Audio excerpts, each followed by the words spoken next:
Siyempre.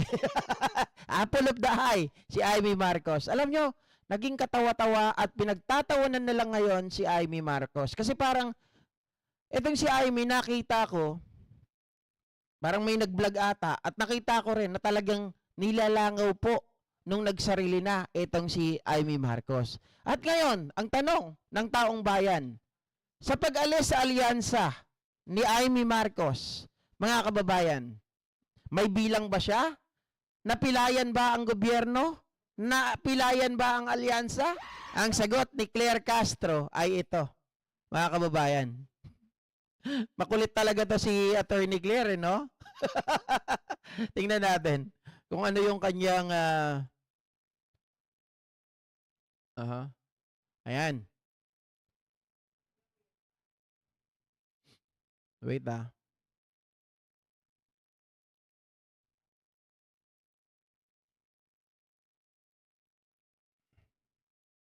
Ayan. Ma'am, do you consider, or does the administration consider, Amy Marcos a loss from the Alianza? You consider her?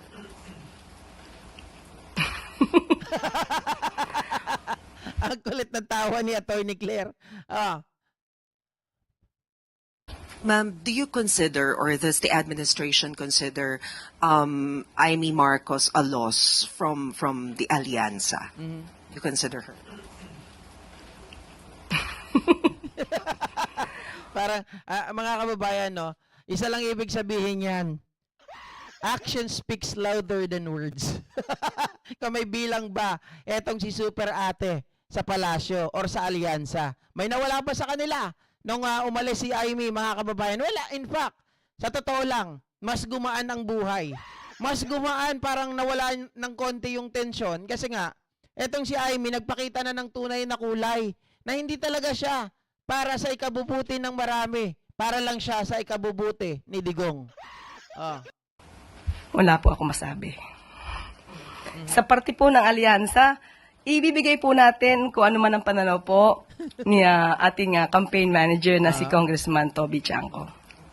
Pero the relationship between the president and his sister, how do you describe that?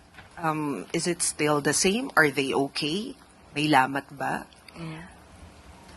As we can see from the statements of Senator Amy Marcos, it seems like there is. But on the part of the president, we cannot say that there's a rift between... Okay, hold on a second, mga kababayan. Basahin ko lang. Thank you, Tita Carclea, ha, sa pag-share ng blessing. Good PM, JNK, and ka-GP Natics. Totally agree sa inggit. Please check out my video on that.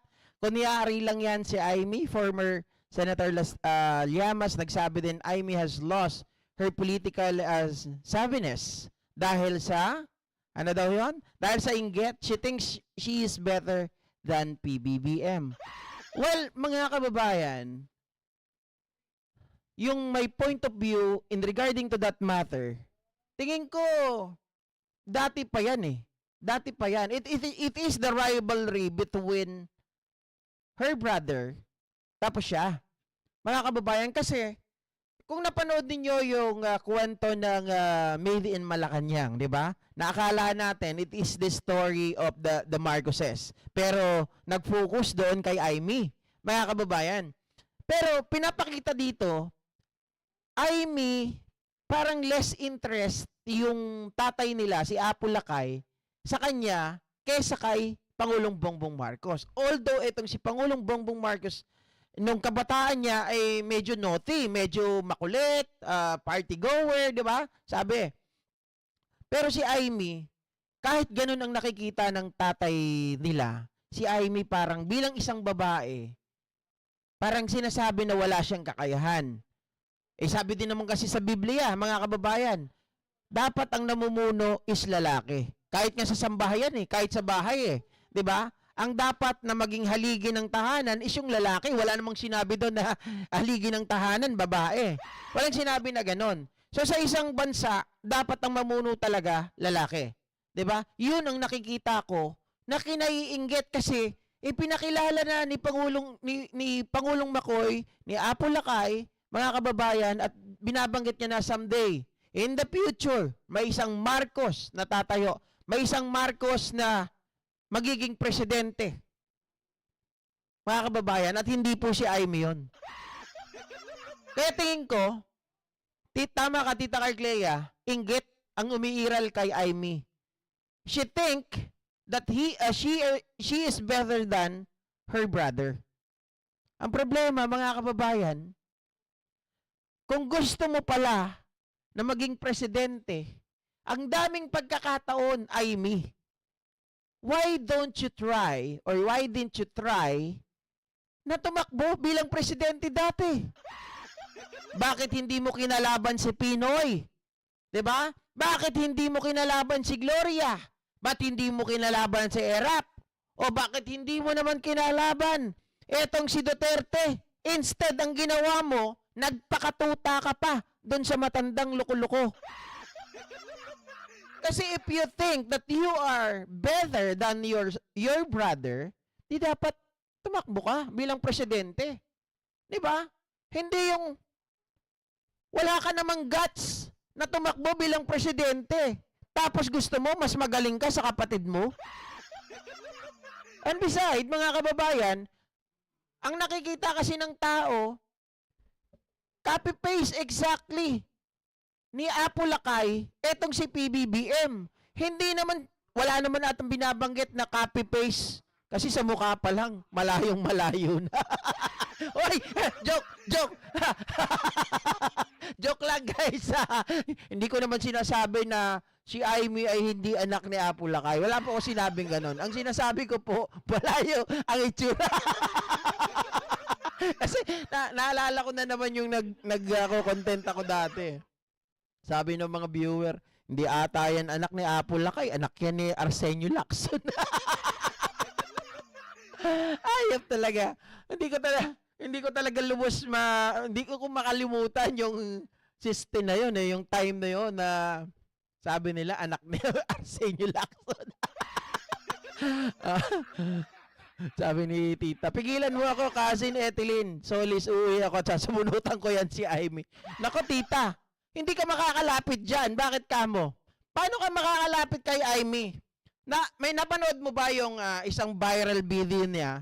Sa mall. Mall ata yun eh. May lumapit na parang mga sales lady or something. Basta, pan. 'Di ba? Kumapit sa kanya. Hinawakan niya dito. Parang nandiri. Grabe si Amy. Oh.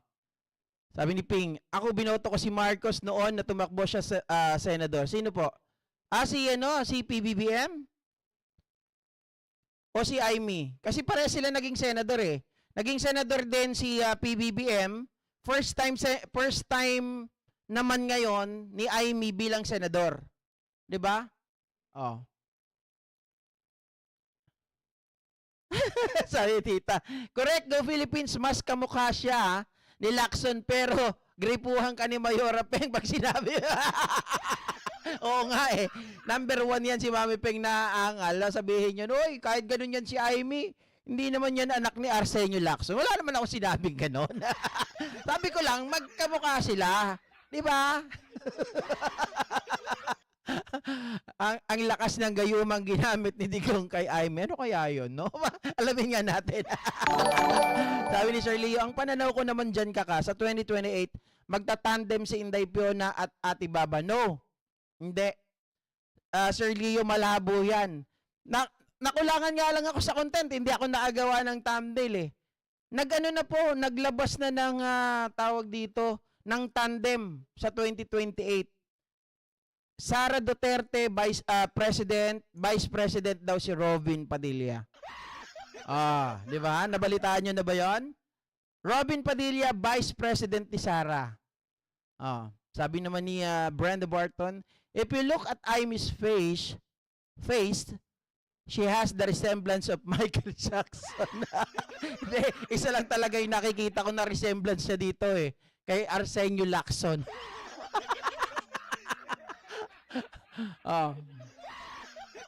Pero need na mag-ama kayo para mas magkamukha. Bahala kayo dyan, guys. Ito, pakinggan natin yung mga panguurat ni Attorney Claire Castro. Ay, sorry sa word ha. Totoo naman kasi, etong si Attorney Claire Castro, pag pinapanood ko to, ang lakas mambara, marami nabubuwisit sa kanya eh. In the relationship of the two siblings.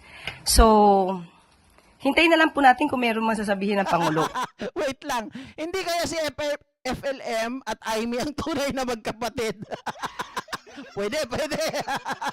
Oh. But sa ugali po kasi ng Pangulo, hindi po siya masyadong, alam niyo po yun, hindi siya pikon.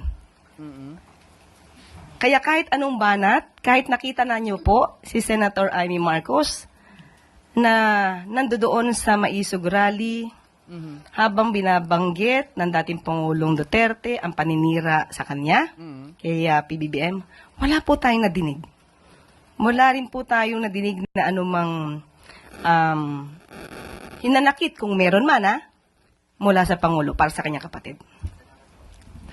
Actually, medyo disagree ako doon sa sinabi ni Attorney Claire. Mga kababayan, sabi niya, ang Pangulo daw ay hindi nagtatanim ng galit. O sabihin natin hindi nagtatanim ng galit, mga kababayan. Pero kumikilos kasi ito eh. Sabi nga, from weak leader na tinatawag, very powerful leader pala. Sabi nung iba ng mga DDS, wala yan, nagtatago lang yan sa saya ni Lisa. Hindi yan ang nagmamando dito sa Pilipinas, hindi naman siya ang presidente, si Lisa. Bakit ngayon si PBBM ang binabanatan ninyo? Ang sinasabi nga ni Baste, di ba? Sabi niya ganon, pinalibing ng tatay ko, ang tatay mo. Pero yung tatay ko, pinakulong mo. Si PBBM yung sinasabihan niya. Hindi naman niya sinasabihan si FL Lisa. Di ba? Kaya ito, hindi ko na maintindihan sa mga Duterte kung sino-sino na lang eh. Pero si PBBM talaga ngayon, ang binabanatan nila. Kala ko ba si FL Lisa ang presidente? Bakit si PBBM ang tiniteriyadan ninyo? Diba? Good morning, Yusek. Ma'am, may we just get your reaction on the recent pronouncement made by Senator Amy Marcos that by repeatedly invoking the executive privilege, it seems that the government witnesses are hiding essential facts doon po sa arrest ni former President Rodrigo Duterte. Sana po malaman din po ni Senator Amy Marcos kung ano po bang ibig sabihin ng executive privilege. Ito naman po, executive privilege po is a constitutional doctrine that allows the president and high-ranking officials, executive officials, to withhold some sensitive information. Oo. Especially Alam niyo kung bakit, mga kababayan, kahit ako naman gagawin ko to eh. Unang-una, si Amy Marcos, gusto niya ng yung mga sensitive,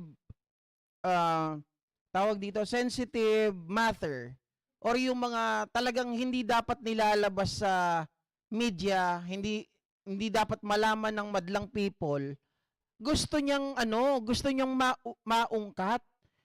Gusto niya na madulas yung mga high-ranking officials, lalo na itong si SILG John B. Cremulya, etong si General Torre, etong si Boying, etong si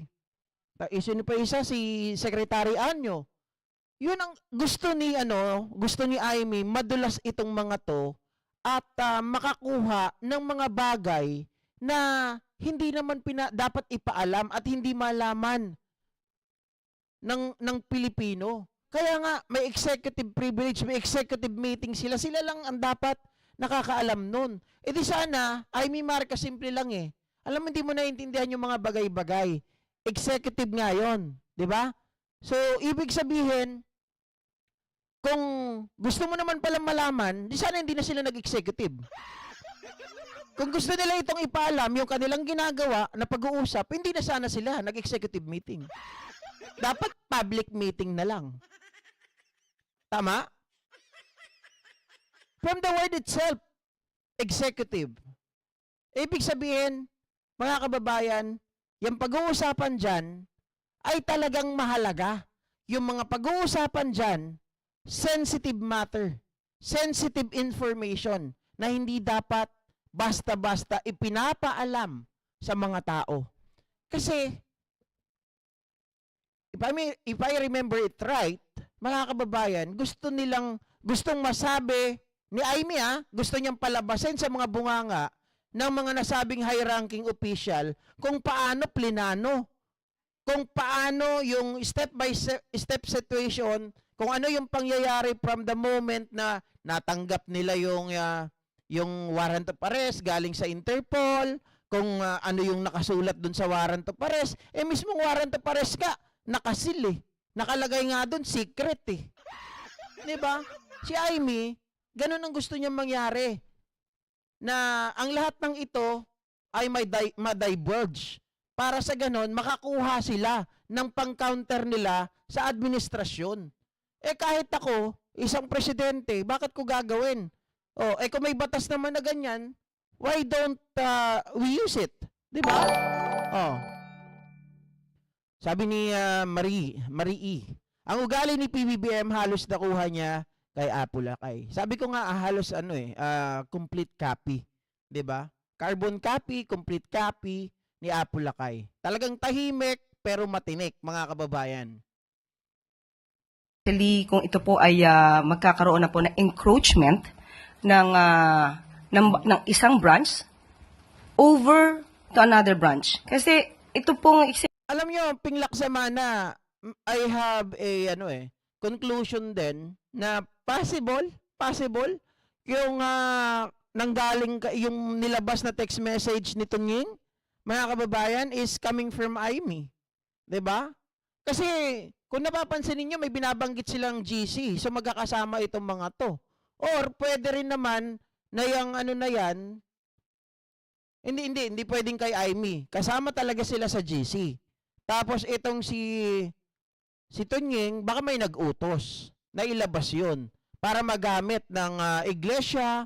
'Di ba? Yun lagi ang ginagawa nilang narrative executive privilege is rooted from the separation of powers. So may mga pagkakataon po talaga, including po yung mga issues concerning national security, diplomatic relations, military affairs, and internal deliberations within the executive branch. Hindi po ito dapat nais na po publiko. So magkakaroon po ito ng undue encroachment by one branch of the government over another. Ayun, encroachment. Mga kababayan, ibig sabihin, yung ginagawa ni Amy Marcos, that is why ginamit na yung executive privilege kasi may encroachment na nangyayari. Nanghihimasok in Tagalog.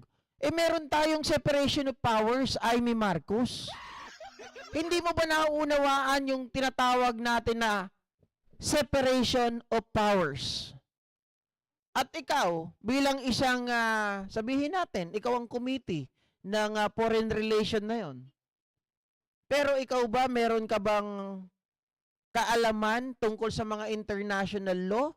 'Di ba? Although matalino si Amy, mga kababayan, pero hindi naman siya abogado, hindi naman siya expert sa mga international law na 'yan. Bakit natin siya pakikinggan? Kasi naglabas na siya ng hindi ko alam kung anong tawag doon. Parang may resolution na siya, partial, mga kababayan. Resolution ba tawag doon sa inilabas niyang statement na meron daw talaga na legal at wala daw tayong pananagutan. Wala tayong pananagutan. Ano ba yung ginamit ko kanina nung ako po ay nagbibigay ng, maalala ko rin yun. Diba? Wala po tayo responsibilidad daw sa ICC or neither sa Interpol, mga ka-GPnatics. Sabi ni Attorney Claire, bakit? May alam ka ba sa foreign Mayroon ka bang alam sa international law? So, wala po tayong itinatago. May mga pagkakataon lamang po na yung ibang mga napag-usapan ay hindi dapat isinapopubliko. Doon sa kanyang preliminary findings, ngayon niya lang Ayun. nilabas na Preliminary findings. Ayun, mga kababayan, naglabas na kaagad ng preliminary findings. Sabi nga ni Claire Castro, ito. sabi niya, it was found out that the Philippines had no legal obligations to arrest walang and turn obligasyon. over the former president to the ICC. And meron daw pong mga glaring violations, though hindi niya minention, dun sa rights ni former President Duterte? Ganyan po ang kanya magiging opinion kung ang kanyang mga nakausap ay ang mga Duterte supporters. Basag na naman siya. Parang inaasahan na kaagad ni Attorney Claire, no? Mga kababayan. Totoo naman, mga kababayan. At kung ikaw ay kampi sa mga DDS, sasabihin mo talaga na may violation, na illegal. Tapos wala tayong obligasyon. Pero pag ikaw ay isang talagang may kaalaman sa international law, iba yung magiging ano mo dito, magiging side mo. Pero kung titignan po natin ang ibang mga experts, katulad po nila Justice Carpio, Justice Carpio, Attorney Butuyan, at yung ibang mga nagsasabi patungkol sa batas natin na RA 9851, maiiba po ang kanyang tingin sa nasabing issue. And sana po tignan niya rin po kung ano ba sinasabi natin. Wala tayong legal obligation, pero meron po tayong batas na sinasabi sa RA 9851. Ito may sinasabing prerogative na makipagtulungan sa Interpol, but still, meron tayong commitment sa Interpol. Exactly, mga kababayan. Yun ang hindi pwedeng ialis, 'di ba? Yun yung mga bagay na talagang konektado tayo. Hindi tayo pwedeng sasabihin natin at one end, tulungan nyo kami. At one end, mga kababayan, hindi namin kayo tutulungan. Ganun ba 'yon? Para saan pa na kayo ay member ng isang body or sabihin ng isang organization, Interpol, tapos tutulungan ka nila kapag may hahanapin, pero pag ikaw, hingi sila ng tulong sa'yo, dededmahin mo?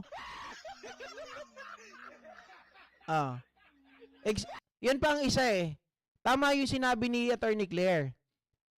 Normal kay Amy na ganyan ang sasabihin niya, may violation, wala tayong obligasyon. Kasi kung DDS, ang makakausap niya, ganun ang magiging opinion nila. Yung inimbita ni Amy, DDS, mga kababayan. Dapat magtanong tayo doon sa mga tao na hindi bias. 'Di ba? Yung mga tao talaga na walang kinalaman sa politika at hindi, mga kababayan, itong mga to, hindi tumitingin sa isang side lang. Dapat tumitingin na balanse. Ano ba talaga yung sinasabi ng batas? Malinaw naman, nakasulat doon sa RA 9851 eh. Wala tayong magagawa doon, Amy. Kaya kahit na sabihin mo, ikaw ang talo dito. Ikaw ang tinamaan ng sarili mong sandata. Natusok ka ng baba mo. Ay, mali pala. Sabihin ko sana natusok ka ng baba mo. Hindi, mga kababayan, natusok ka ng sarili mong sandata. Ha? Ay, putingas! Sabi niya, ang tingin ko kay Amy, pinanindigan niya lang nakakampi sa mga Dutertes. To the point, nagsiself-destruct na siya. Siya na lang kasi ang last strand para maiwasan yung Marcos versus Duterte. Hindi. Hindi yun. Ang kay Amy, ang ginagawa niya, wala siyang tiwala sa mga loyalist. Akala niya marami yung mga DDS. Kaya, para manalo, para ma-secure yung panalo, gusto niyang makuha yung mga pro-admin, gusto rin niyang makuha yung DDS. Hindi pwedeng mangyari yun. Unang-una, pula, ano yan eh, itim at puti. Diba? Mga kababayan, kabutihan at kasamaan. Pwede ba yun na maging magkakampi? Hindi po. Kabutihan, Marcos. Kasamaan, Duterte. Maglalaban talaga, mag-aaway. Puti at itim. Magkaaway po.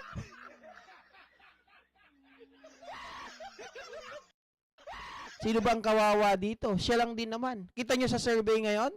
Nakapasok ba siya sa Magic 12? Wala. Laylayan. Nasa 16 si Amy. Kita nyo pag nag-iikot siya. Deadma. Mga kababayan. Kasi wala nang ano sa kanya eh. Wala nang simpatya yung mga tao eh. Alam kasi yung karakas niya, baliktaran. 'Di ba? Sa kanya tumutusok yun. Nagbabackfire lagi sa kanya. Oo. Odi Lennon, inggit ang nangingibabaw kay Aimee. Lalo't galit siya kay FL, sabi ni Odi Lennon. Actually, isang ano nga dyan eh, isang kwento nga dyan na may katotohanan. Nung yung mga vlogger ng Made in Malacanang, remember mga kababayan, nung time na yan, pinopromote natin yung Made in Malacanang. Nagpupunta pa tayo sa mga sinihan. Good thing, ewan ko ba bakit laging ganito nangyayari. May pumulitika sa amin. Hindi kami pinapasok kahit na kami po ay nagko-content ng Made in Malacanang, 'di ba? Sumusuporta doon noon. Hindi kami isinama sa grupo ng ano ba yung grupo nung kila Daryl? Basta yung kila Daryl Yap, mga kababayan. PBE, 'di ba? PBE vloggers. Ngayon, nung hindi kami sinali doon, ito pala, ang system nila, anti-FL pala itong mga to. Anti-FL. Tapos, si Mami Ping nagkwento rin. Ako nga, GP, dati nga nung napasok kami dyan eh, sa grupo na yan na PBE, nagulat na lang ako. Na ano na rin ako na magalit kay FL. Mabuti na lang, nagising ako sa katotohanan. Kaya kita mo yung mga naiwan doon. Halos karamihan, majority. Lahat ng naiwan sa grupo na yon na vlogger pa rin nila, nasa kabila na, galit kay FL. Patay tayo dyan. So parang, ang ginawa nila, nagtanim sila, mga kababayan, ng tawag dito sa ulo ng mga tao, ng mga vlogger na yun, ng galit. Para magalit kay FL yung mga tao na to. Eh sino pa ba mag-uutos? Siyempre, within the circle lang. Sino pa bang may hawak kay Daryl? Si Ila Aimee. O hindi naman pwedeng si Daryl Yap ang mag-uutos doon without yung instruction ng isa. 'Di ba? Simpleng-simple lang naman tingnan 'yon.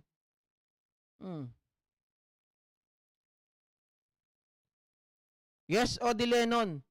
Yung Made in Malacanang, eventually nakita natin na yan ay paninira talaga kay PBBM na doon daw nung bata siya, spoiled brat, talagang party goer, mga something like that. Tapos nakita natin, parang ang nagiging bida na nun, si Aimee ha. Diba? Binubuhat yung sarili. It's not about what happened in the last 30 minutes or 2 hours nung makaalis ang mga Marcos sa Malacanang. Hindi doon hindi doon nag-focus eh. Parang pinapalakas lang nila o parang etong si Aimee ay pinipilit iangat. Si PBBM naman ibinababa. 'Di ba?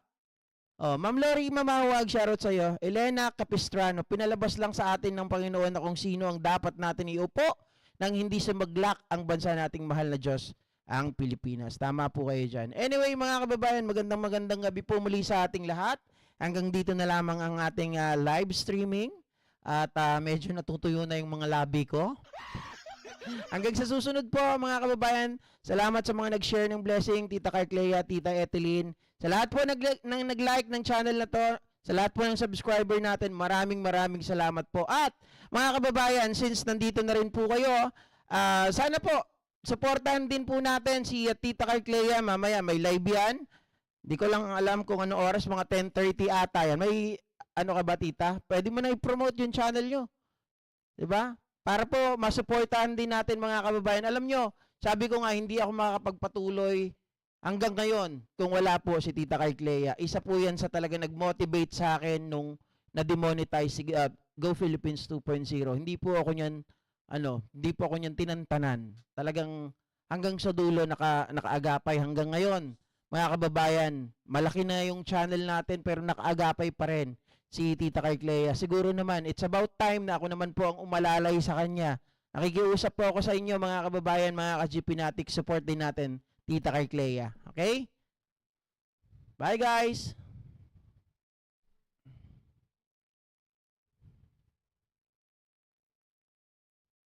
Videos na lang, Tita Carcs. Okay, wala daw po siyang live, mga kababayan. Pero subscribe nyo na rin po pakitulungan para umangat din yung kanyang channel. Salamat!